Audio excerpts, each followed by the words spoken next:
Fala aí pessoal, estamos de volta para mais um vídeo, terça-feira, com as principais informações e notícias do São Paulo. E nesta quarta, o Tricolor vai entrar em campo contra o Santos na Vila sem Neymar. Eu vou trazer para vocês a provável escalação do São Paulo para esse confronto.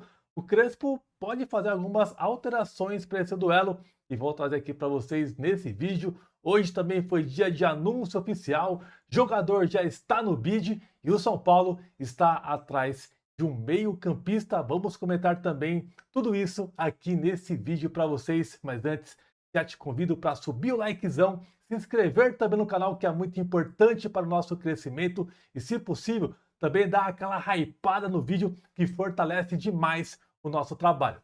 Então, vamos que vamos então para as informações de hoje de São Paulo, que amanhã vai enfrentar o Santos e quem vai apitar? Ele de novo, o bombadão Daronco vai apitar o jogo do São Paulo. Tomara que faça um bom jogo, né? Porque o Daronco ultimamente não, é o perfil dele, né? De ficar conversando muito, né? Muito frouxo em alguns momentos. Tomara que deixe a bola rolar amanhã na Vila Belmiro, porque vai ser importante demais esse confronto para nós. Precisamos da vitória para se manter ali em cima no Brasileirão.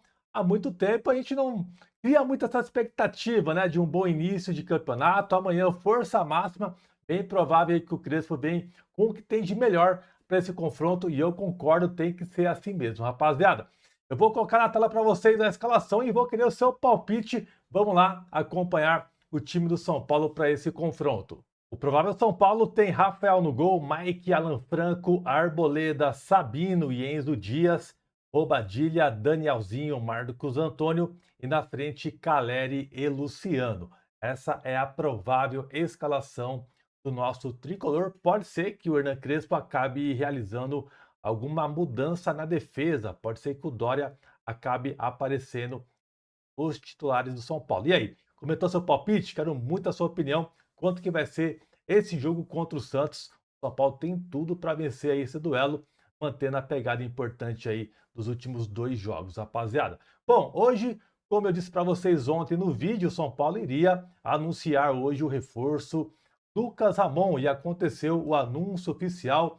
Lucas Ramon é confirmado aí o novo reforço do São Paulo, assinou o contrato até dezembro de 2027, com uma cláusula de renovação automática em caso de cumprimento de metas esportivas. O jogador aí chegou, né, junto com o Danielzinho, ambos lá do Mirassol, 2 peças que foram destaques aí do Mirassol na última temporada. Ele já apareceu no bid, Lucas Ramon, está apto para ajudar o São Paulo no campo. Por enquanto, não sabemos se ele estará relacionado para a partida contra o Santos, mas tem chances disso acontecer. E aí, curtiu a contratação? Deixa aqui embaixo o seu comentário. E pessoal, o meu áudio, eu acho que está cortando em alguns momentos algumas palavras que eu falo, tá? Eu vou tentar resolver isso para o próximo vídeo, mas já fica aqui para vocês esse detalhe que eu preciso corrigir, caso vocês notem aí e esteja incomodando vocês, tá? Vamos lá, rapaziada, o Ferreirinha, tá? O jogador tem sondagens do Besiktas e também do Trabzonspor da Turquia. Olha só, o mercado turco aí surpreendendo nessa janela, procurando alguns jogadores aqui do Brasil, inclusive do São Paulo. As primeiras sinalizações, rapaziada, de propostas giraram em torno de 6 milhões de euros, totalizando aí cerca de 37 milhões de reais na cotação atual. Essa informação foi levada pelo Valentim Furlan do UOL. Apesar do interesse dos clubes turcos, nenhuma proposta foi apresentada oficialmente. Tinha a intenção de proposta, mas não aconteceu ainda para o São Paulo. Cara, eu acho que 37 milhões de reais pelo Ferreirinha é uma grana muito interessante, tá? Eu venderia, eu quero saber de vocês aí, mas por enquanto não há proposta na mesa do São Paulo. Eu venderia facilmente. E a bola da vez aí é a renovação do Luciano. Mais uma vez surge esse papo aí da renovação do Luciano, sempre muito polêmico. Uma grande parte da torcida do São Paulo gosta demais do Luciano, outra parte também ama e odeia ao mesmo tempo, isso é muito normal, e também tem aquela pequena parte que só odeia o Luciano. Eu sou da ala do amor e ódio, tá? Eu vivo esse relacionamento com o Luciano. Tem hora que eu amo, tem hora que eu odeio, isso é normal, é o sentimento do torcedor. Rapaziada, é uma questão que gera muita polêmica, né? Até pelo tempo de São Paulo que ele já tem, o Luciano, mas internamente lá no São Paulo, ele é visto assim como uma peça muito importante, né? É um jogador muito bem identificado, apesar das polêmicas com a torcida. Tem mais pessoas que gostam do Luciano do que as que não gostam. E, cara, eu já comentei diversas vezes que o ciclo dele no São Paulo já se encerrou, tá? E na minha visão, um clube de futebol precisa entender isso, que ciclos se encerram. Você vê a questão lá do Flamengo com o Gabigol, acabou o ciclo dele lá, foi embora. O Dudu no Palmeiras, o Veiga no Palmeiras, são jogadores que deram resultado, geraram títulos e mesmo assim o vínculo deles, né, o ciclo encerrou. Então, aqui no São Paulo, eu sinto que tem muito apego, tanto da diretoria, por parte de pessoas do São Paulo, quanto também de uma parte da torcida. Mas o que também precisamos levar em conta é que o São Paulo hoje não está no mesmo patamar de Flamengo e Palmeiras. Eu faço essa avaliação para a gente ser um pouco justo também nessa análise, tá? O São Paulo hoje não tem um luxo de se desfazer de um jogador e trazer um do mesmo nível ou melhor. Infelizmente não temos. É só você olhar o mercado desse ano do São Paulo, né? O São Paulo contratou, né, o Danielzinho, o Lucas Amon, ambos jogadores que estavam no Mirassol, chegou o Dória que estava livre e o Coronel também, né, que é um goleiro. E o São Paulo hoje não fez grandes investidas. O São Paulo pretende contratar um meia ainda esse ano. É uma das prioridades do São Paulo até então. Já vou comentar sobre um meia aqui nesse vídeo com vocês. Mas a gente precisa entrar também nesse contexto, tá? A questão do Luciano, né? E com o perfil de jogador que o São Paulo hoje não consegue contratar por falta de grana, tá? O São Paulo precisa olhar outros cenários. Mesmo fazendo essa análise com vocês, tá, rapaziada? Eu acho que mesmo assim, cara, tem situações que você tem que deixar pra lá. Precisa ter aquele feeling do momento, né? De você, cara, infelizmente não vou conseguir renovar mais. Eu acho que o ciclo já se encerrou aqui. Muito obrigado pelos serviços prestados. Tanto o Luciano quanto o Arboleda também. É uma questão que eu sempre comento aqui no canal, tá? Tem um outro detalhe, tá, pessoal?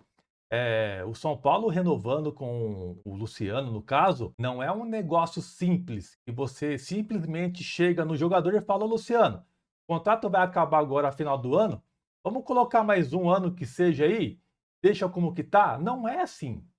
O salário dele será maior e certamente o jogador vai exigir luvas, tá?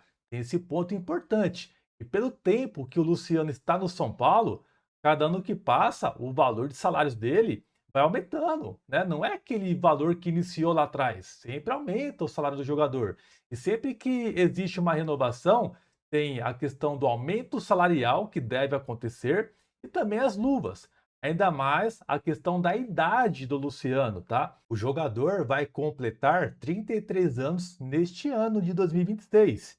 E ele quer ter um novo vínculo de contrato, né? Ele quer ter uma nova compensação financeira e fazer aquele famoso pé de meia. Geralmente, um jogador, quando chega nessa idade, ele visa tudo isso, tá, pessoal? Então não vai ser simples para o São Paulo chegar e falar assim: vamos renovar aí, Luciano. Deixa eu botar o salário, só estende os anos aí. Não é assim. Se fosse assim, dava até para refletir um pouquinho. Então, a continuidade do Luciano aqui no São Paulo é como se fosse uma nova contratação. Eu pergunto para vocês, vale a pena fazer essa investida?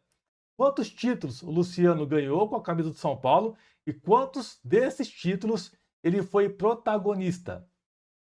Eu pergunto para vocês, não compensa o São Paulo olhar para um jogador mais jovem, pegar essa grana e você trazer um novo perfil aqui para o São Paulo, trazer um novo jogador? Eu sou mil vezes fazer esse tipo de aposta do que você renovar com um jogador que vai fazer 33 anos e geralmente essas renovações, elas não são renovações de um aninho só, é 2, 3 anos.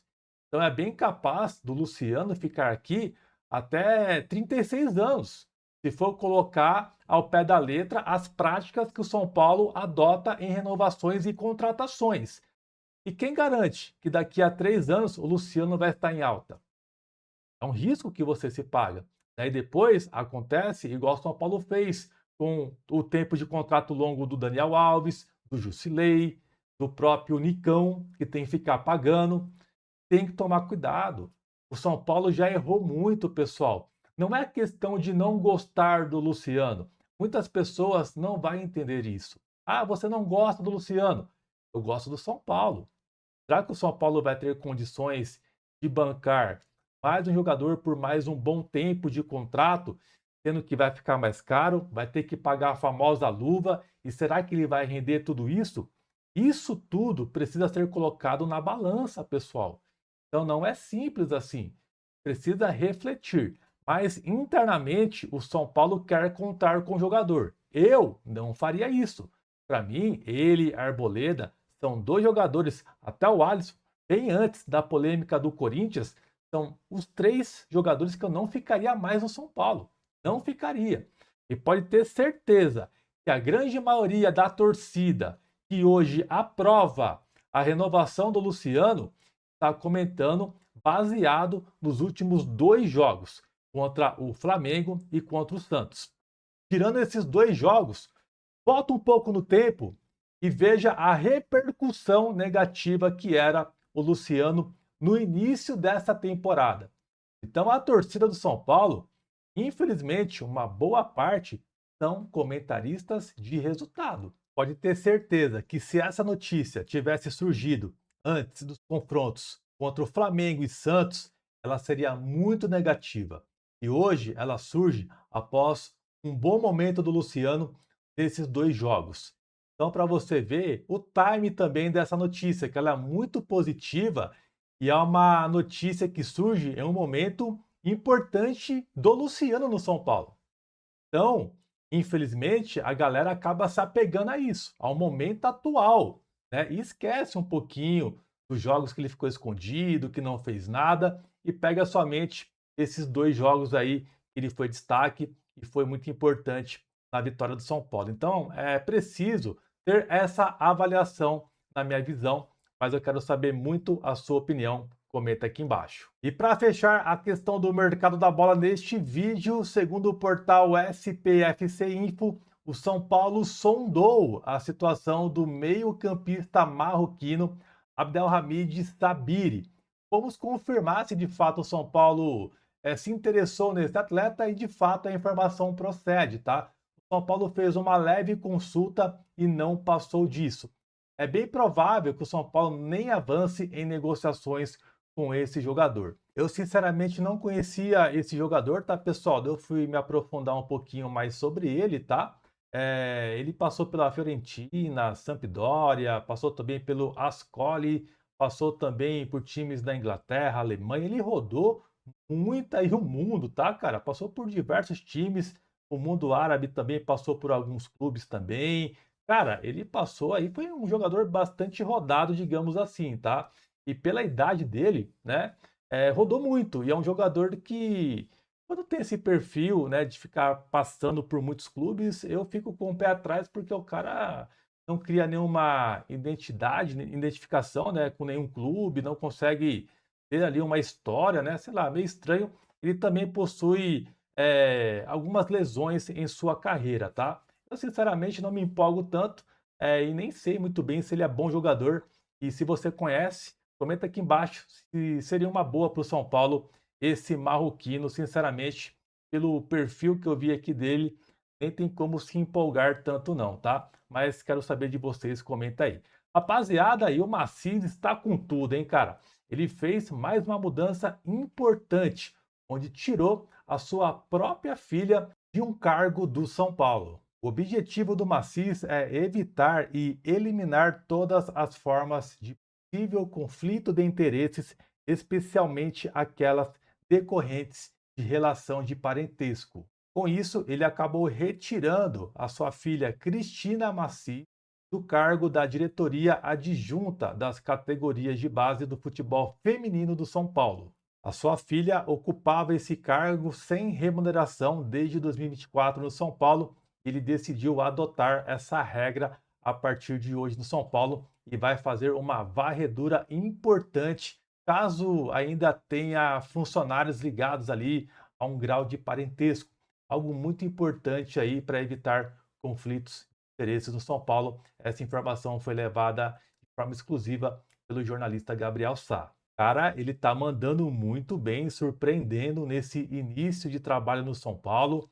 Tá de parabéns, cara. Muito bom aí esses movimentos do Maciz, mostrando o fato precisa ser feito em um clube sério e com uma gestão profissional. Isso sim é ser profissional e pensar primeiramente nisso aqui, ó, no São Paulo Futebol Clube. Parabéns, Maciz. É isso aí, tá certinho. Que continue nessa pegada. Pessoal, essas foram as principais informações de hoje. Eu vou ficando por aqui. Um grande abraço para vocês e até a próxima. Fechou? Tamo junto. Valeu!